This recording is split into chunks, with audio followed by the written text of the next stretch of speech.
چھوڑ دیں حسد کرنا. حضرت عمر جب نعرہ لگاتے نا تو کیسر و کسرا کانپتے. سفیر آتے روم کے ملنے کے لیے تو کہتے جاؤ عمر نفل پڑھ رہے ہیں, ٹائم کوئی نہیں. ایک دن اندر میٹنگ ہو رہی تھی, حضرت عمر میٹنگ میں بیٹھے تھے. آپ کے بیٹے ملنے آئے عبداللہ ابن عمر. ابا جی اندر آ جاؤ. فرمایا دروازے پہ کھڑا ہو, میں ضروری بات کر رہا ہوں, اندر نہ آنا. جناب عبداللہ ابن عمر کہتے ہیں میں دروازے پہ کھڑا ہو گیا. تھوڑی دیر گزری تو امام حسین بھی آ گئے. ایک حدیث میں ایک روایت میں امام حسن کا لفظ بھی ہے. امام حسین آئے, آ کے عبداللہ ابن عمر سے کہنے لگے عمر فاروق اندر ہے؟ تو کہا وہ اندر تو ہے. تو کہا آپ کیوں دروازے پہ کھڑے ہیں؟ کہنے لگے ابا جی نے کہا ہے یہاں انتظار کرو, میں کوئی ضروری بات کر رہا ہوں, لیکن شہزادے میرے لیے کہا ہے, میرے لیے آپ جانا چاہیں تو چلے جائیں. امام حسین کہنے لگے امیر المومنین کوئی بات کر رہے ہوں گے, میں ظہر کے وقت مسجد میں مل لوں گا, ظہر کا ٹائم آئے گا نا تو میں مسجد میں مل لوں گا. یہ کہہ کے چلے گئے. حضرت عمر باہر آئے تو حضرت عبداللہ ابن عمر سے کہا کہ کوئی آیا تو نہیں؟ عرض کی حضور حسین ابن علی آئے. حسین ابن علی. تو کہا اندر کیوں نہیں بھیجا؟ کہا میں نے کہا تھا بے شک چلے جائیں, لیکن وہ کہہ رہے تھے کہ میں ظہر کے وقت مسجد میں مل لوں گا. تو سیدنا عمر فاروق فرمانے لگے عبداللہ تجھے تیری ماں روئے, حسین کو کیوں واپس بھیجا؟ پھر عمر دنیا داروں کے سامنے ڈٹنا, کھڑا ہونا عمر پہ ختم ہے, لیکن جو اندر کی بات ہے نا, روح کی, جو عقیدت کی بات ہے, جو وفا کا رشتہ ہے, اس کو کون سمجھے؟ یہ جو روح کی مجبوریاں ہیں, یہ جو وفا کی مجبوریاں ہیں, اسے لوگ کیا سمجھیں؟ انہیں کیا پتا کہ مرشد کے بیٹے کے پیر چومنے میں حسن کیا ہوتا ہے. انہیں کیا پتا کہ جب استاد کا بیٹا گھر میں آتا ہے تو دل کرتا ہے مکان بیچ کے اسے دے دیں, اس کے باپ کی نیکیاں بڑی ہیں. جناب عمر فاروق دوڑے گئے, امام حسین کے دروازے پہ دستک دی. امام حسین باہر, کہا شہزادے یار ملنے آئے تھے, بغیر ملے کیوں آ گئے؟ عرض کی کہ آپ مصروف تھے, آپ کے اپنے بیٹے بھی دروازے پہ کھڑے تھے, تو میں واپس آ گیا. امام حسین کہتے ہیں عمر جذبات میں آ گئے, سر سے پگڑی گر گئی. کہنے لگے حسین میرے بیٹے کا اور حسین کا کیا مقابلہ؟ کیا اس کی ماں کا نام فاطمہ الزہرا ہے؟ کیا اس کی نانی کا نام خدیجہ الکبریٰ ہے؟ کیا اس کے نانے کا نام محمد مصطفیٰ ہے؟ اور پھر سر سے پگڑی اتری تھی, اپنے بال زور سے پکڑ لیے. کہنے لگے حسین میں نا مکے میں اونٹ چرایا کرتا تھا اور ڈنڈوں سے مار کھاتا تھا اپنے باپ سے. یہ جو آج ساری دنیا میں عمر کے نعرے لگتے ہیں, یہ تیرے نانے کا صدقہ ہے. شہزادے میری وفا اور میری وفا میں جب تیرا دل کرے نا توڑ کے آ جایا کر. عمر تو لوگ, ایک دن امام حسین نے آ کے نا جناب فاروق اعظم سے کہا, خطبہ دے رہے تھے بچوں کی طبیعت شروع میں, پتہ نہیں کیا بات آئی امام حسین کے دل میں. کہنے لگے عمر نیچے اترو, یہ میرے نانا کا منبر ہے. تو حضرت سیدنا عمر, سنو کبھی میرا بھی بچہ آ جائے تو میں کہتا ہوں اس کو پکڑو یار, بچوں کو تو نہیں نا جمعوں میں مطلب ذکر کیا جاتا, اترنا میرے نانے کا منبر ہے. جناب عمر اتر کے نیچے کھڑے ہو گئے. تو کہا جا کے اپنے نانے کے منبر پہ بیٹھ. تو حضرت عمر رو پڑے, کہنے لگے شہزادے میرے نانے کا منبر ہی کوئی نہیں ہے ہی نہیں, یہ منبر یہ مصلی یہ تیرے نانے کی شان ہے, میرے نانے کا کوئی منبر نہیں, تیرے ہی نانے کا منبر ہے. تھوڑی دیر کھڑے رہے تو امام حسین کہنے لگے اچھا کوئی نہیں آپ کے نانے کا منبر کا نہیں. کہا چلو پھر میرے نانے کے منبر پہ بیٹھ جاؤ, چلو خیر ہے, کوئی نہیں آپ کے نانے کا. کہا نہیں. تو کہا کوئی نہیں پھر میرے نانے کے. جب حضرت عمر بیٹھے تو بڑا شاندار جملہ کہا, فرمانے لگے میں منبر پر مرضی سے نہیں بیٹھا تھا, مجھے ابو بکر نے بٹھایا تھا, اور پھر حسین کے کہنے پہ میں اترا ہوں, اب مجھے حسین نے بٹھایا ہے. اب کسی کی جرت ہے تو عمر کو اتار کے دکھائے, اب میں حسین کا تیری نسل پاک میں. یار کتنی بے شرمی کی بات ہے, لوگ امام حسین کو باغی کہے. حضور کا وصال ہوا نا تو امام حسن اور امام حسین کی عمریں ابھی 7-8 سال 9 سال کے بیچ تھی.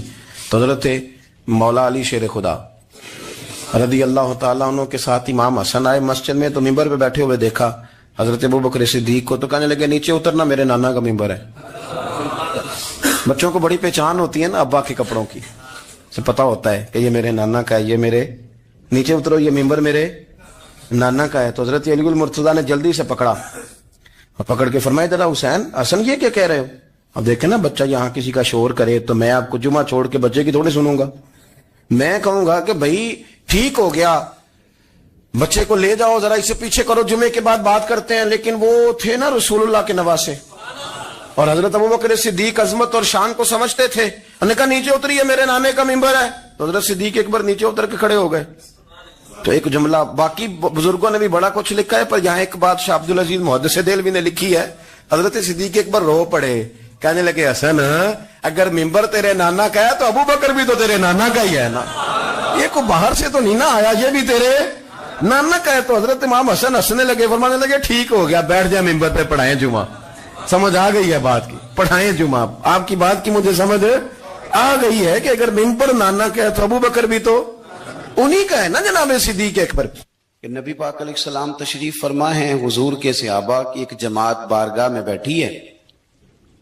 हजरत सिद्दीक अकबर भी हुजूर के बिल्कुल करीब बैठे हैं, वो आज भी हुजूर के करीब ही है, करीब बैठे। तो अचानक ना महफिल में हजरत मौला अली शेर खुदा तशरीफ ले आए। बाकी सहाबा भी उठना चाह रहे थे, कोशिश हो रही थी, लेकिन पता है सबसे पहले जगह कम थी, को बंदा जरा सिरकता या जगह बनाता तो जगह बनना थी। बाकी भी उठना चाह रहे थे, लेकिन सबसे पहले हजरत सिद्दीक अकबर उठे। हजरत मौला अली का बाजू पकड़ के थाम के हुजूर के करीब बिठाया, खुद जरा थोड़े से पीछे होके बैठ गए। अब बोला नहीं कोई, वहां लोग कम बातें करते थे, वहां लोग बोला है पाए नजर होश में आ ये कुवे नबी है, आंखों से भी चलना यहां बेअदबी है, लबां ते मोहरां लगियां ते बोलन दी जाच भुल गई, उथे जुबाना ताई खोलन दी जाच भुल गई, ते जाके मदीने अथरू मेरे सवाल बन गए। हुजूर की बारगाह में वहां को बंदा बात करे, अल्लाह ने पहुंचाया सरकार के कदमों में, सद शुक्र मैं फिर आया सरकार के कदमों में, कुछ लम्हे सलामी को ठहरा हूं मवाजा पर, फिर मुझको अदब लाया, फिर मुझको अदब लाया सरकार के कदमों में। तो हजरत कोई किसी ने गुफ्तगू नहीं की, हजरत सिद्दीक अकबर ने बाजू थामा और ला करके ना हजरत मौला अली को हुजूर के करीब बिठाया और खुद साइड पे जाके बैठ गए। कोई बोला नहीं, बात नहीं की। तब हम तो बातें ज्यादा करते हैं ना, जाके साइड पे बैठ गए। और किसी ने क्या तबसरा करना था, ना किसी की जुर्रत थी, ना कोई करना चाहता था, ना कर सकता था। थोड़ी देर खामोशी रही, फिर मेरे करीम बोले और हुजूर बोल के फरमाने लगे, देखा तुमने अबू बकर ने क्या किया है? और फिर हुजूर फरमाने लगे, इज्जत वाला ही किसी की इज्जत को पहचान सकता है, फजल वाले ही अहले फजल को पहचाना करते हैं। मैं जिम्मेदारी से कहता हूं कि मौला अली की शान को अगर समझ सकते हैं तो अबू बकर सिद्दीक समझ सकते हैं, और हजरत सिद्दीक के अकबर का मकाम अगर कोई जान सकता है तो मौला अली ही जान सकते हैं।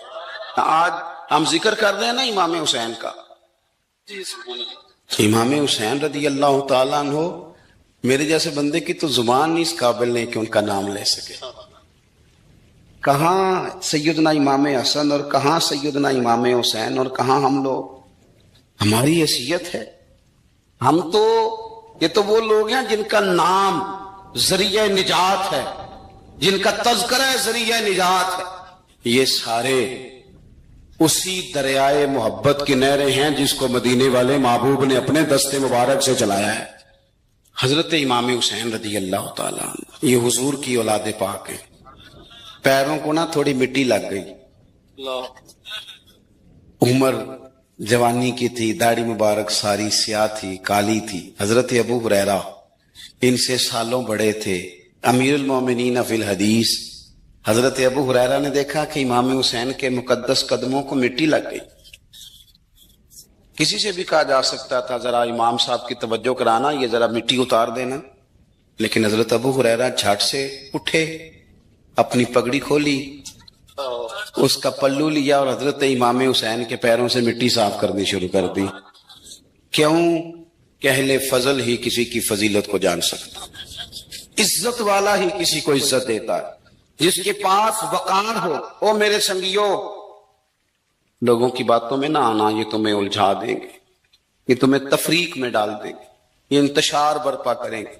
ये वो हसीन जमात है जो हुजूर के सामने बैठा करती थी। इनसे प्यार करना, इनसे मोहब्बत करना। आप कभी तिरमिजी की एक हदीस पढ़े तो मर जाने को जी करता है।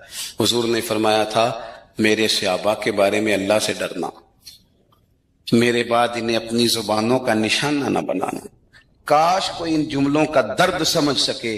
फरमाया रब से डरना, और करीम फरमाने लगे, जिसने इनसे मोहब्बत की मेरी मोहब्बत की वजह से मोहब्बत की, और जिसने इनसे अदावत रखी मेरी वजह से रखी।